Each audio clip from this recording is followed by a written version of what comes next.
कर आपका हमारे इस न्यूज चैनल पर हार्दिक स्वागत है। आखिर क्यों बकवास साबित हो रही है ओपिनियन पोल, आपको डिटेल से जानकारी देंगे, ध्यान से देखिएगा, चैनल को जरूर सब्सक्राइब कीजिएगा। आपको मिथ जो होता है वो आपके सामने प्रदर्शित करते हैं। टीवी चैनल्स का ओपिनियन पोल 90 के दशक से शुरू माना जाता है कि जैसे ही 90 का दशक शुरू हुआ तभी से ही टीवी चैनल्स अपना ओपिनियन पोल जारी करने लगे थे।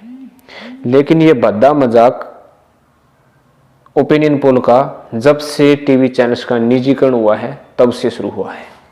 निजी चैनल्स या तो किसकी कठपुतली बनकर रह चुके हैं या अन्य किसी कारण से, दबाव से, या यानी तमाम बड़े बड़े चैनल बहुत बड़े बड़े कारणों से अपना ओपिनियन पोल किसी एक पक्ष में जारी करने शुरू कर दिए हैं।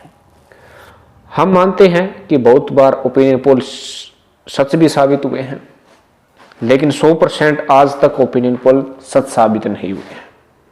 100%।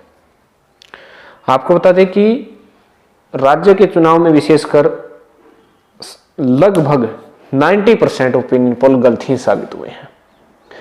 2014 के बाद जितने भी ओपिनियन पोल जारी हुए हैं, आप पिछले ओपिनियन पोल की तरफ ले जाइएगा कि हरियाणा में विधानसभा चुनाव हुए 2019 में, ओपिनियन पोल सबका गलत साबित हुआ क्योंकि 70+ सीटें सभी ओपिनियन पोल दिखा रहे थे और वास्तविकता ये थी कि भारतीय जनता पार्टी को मात्र 40 सीटें आई। वहीं महाराष्ट्र का ओपिनियन पोल जो है प्रदर्शित कर रहे थे एक तरफा जीत भाजपा गठबंधन को बड़ी बहुमत के साथ जीत दर्ज दिखाई दे रही थी, लेकिन ओपिनियन पोल गलत साबित हुआ।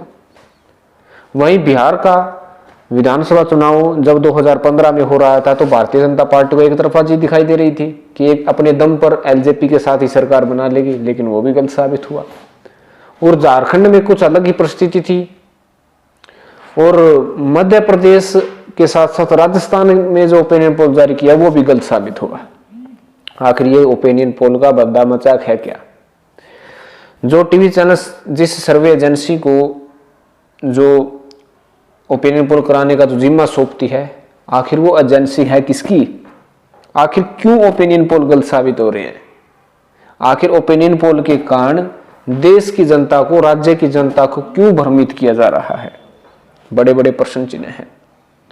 हालांकि जब भी ओपिनियन पोल जारी होता है, किसी पार्टी के पक्ष में ओपिनियन पोल होता है, वो पार्टी खुश होती है, कहती है कि हमारी तो सरकार बन गई क्योंकि ओपिनियन पोल में हम जीत रहे हैं।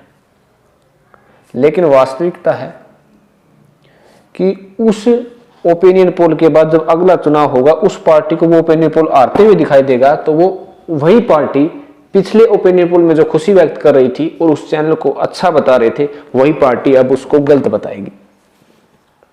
आखिर ये टीवी का निजीकरण है, टीवी चैनल्स का निजीकरण का प्रभाव है, जिसके कारण कह सकते हैं कि आज ये ओपिनियन पोल का बद्दा मजाक दिखाई दे रहा है। विभिन्न प्रकार के टीवी चैनल्स पर विभिन्न प्रकार के आरोप लगाए जाते हैं। कोई चमचागिरी चैनल बोलते हैं, किसी को गोदी मीडिया चैनल्स भी बोलते हैं। लेकिन आखिर ये ओपिनियन पोल का फंडा कब समाप्त होगा, कब निष्पक्षता से ओपिनियन पोल जारी होगा, ये भी देखने वाली बात होगी। ओपिनियन पोल में कुछ और मिलेगा, एग्जिट पोल में कुछ और मिलेगा, और जब चुनाव का नतीजा सामने आएगा तब और मिलेगा। हमारा चैनल यही कहता है कि निष्पक्षता के साथ बड़े बड़े जो नेशनल चैनल है जिस पर लाखों करोड़ों लोग फॉलोअर्स हैं, उनकी मानसिकता को समझिएगा। वे अपने फायदे के लिए किसी अन्य को एक तरफा जिता देते हैं, हरा देते हैं, जिसका आम जनता पर गहरा असर पड़ता है और विशेषकर जो पार्टी जो होती है उस पर बहुत बड़ा असर पड़ सकता है। और पिछले 10 सालों में, पिछले 6 सालों में यही इंडिया में हो रहा है कि विभिन्न प्रकार के न्यूज चैनल्स लोकतांत्रिक दृष्टि से किसी अद्भुत शक्ति के अकॉर्डिंग कार्य कर रहे हैं और जिसके कारण ये समस्या जागृत हो रही है। आप अपनी प्रतिक्रिया जरूर दीजिएगा, क्योंकि आज के समय कुछ चैनल्स जो हैं एक तरफा एक पार्टी के विरोध में खड़े हैं और कुछ चैनल्स दूसरी पार्टी के विरोध में खड़े हैं। आखिर ये चैनलों में राजनीति कब से आनी शुरू हो गई?